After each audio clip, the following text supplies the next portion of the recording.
AITA for refusing to let my parents live with me after they loaned me money to buy my house? About a year ago, I, 29M, bought my first home. My parents generously offered me $20,000 toward the down payment, which they framed as a gift. I was extremely grateful, as they knew I'd been saving for years and wanted a place to call my own. I'd even invited them to celebrate with me the day I got the keys, and everything seemed fine. Fast forward to 3 months ago, my dad lost his job unexpectedly, and my mom's part-time work isn't enough to support them.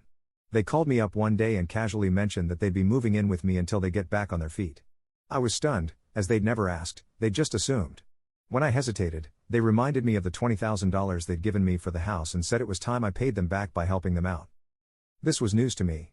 They'd repeatedly assured me it was a gift, no strings attached, and that they were just happy to help me achieve my dream of homeownership. Now they were calling it a loan, even though there was never any mention of repayment, let alone interest, or expectations of them moving in someday. I was hesitant but willing to talk about it, and I suggested they stay temporarily. They dismissed this and said they'd be moving in indefinitely until things turn around, adding that they'd expect full access to the house and even suggested taking over my office as their bedroom. They also told me they'd like to have more say in how I run my home. After all, they helped pay for it. Feeling cornered, I explained that while I love them and would gladly help in other ways, like paying some of their bills temporarily or letting them stay for a set period, I wasn't comfortable with them moving in indefinitely. This is my home, my sanctuary, and I've worked hard for it. They were furious, saying I was ungrateful and that families should support each other. They also claimed that since they invested in the house, they're entitled to live in it as long as they need. My dad even hinted that he'd take me to court if I didn't pay back their loan, though I'm fairly certain he was bluffing.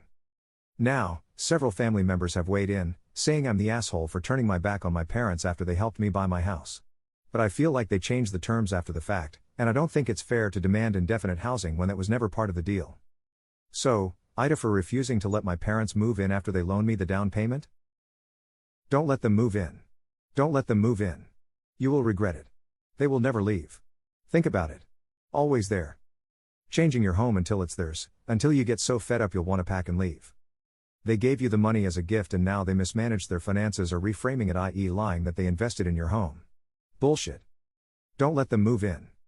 NTA. If I was in your shoes, I would take out a loan for what they gave you and hand the money to them. Tell them you are done, and walk away. NTA. Were your parents required to sign a gift letter when they gave you the money? If so, remind them that you have proof that the money was a gift and their court case would fail. If they have a key, I would change the locks immediately. I would also consider taking out a second mortgage and hand them back the $20,000. If that is not possible, start making payments to them even if you have to get a second job in the short term. It sounds like they want to take over your home. You are an adult and deserve your privacy and sanctuary. If you let them move in, even for a short time, you will regret it and you won't be able to get rid of them. NTA. If you want to keep your sanity and independence, don't let them move in. It will also give your father and mother more incentive to get their financial life together. So, just to clarify, your parents gave you all of their savings, $20,000 toward their house, and only 3 months later they suddenly need to move in indefinitely? Something is definitely off here. Why can't your father get another job? Honestly, I feel like they planned this investment from the very start, and once they move in they will not move back out.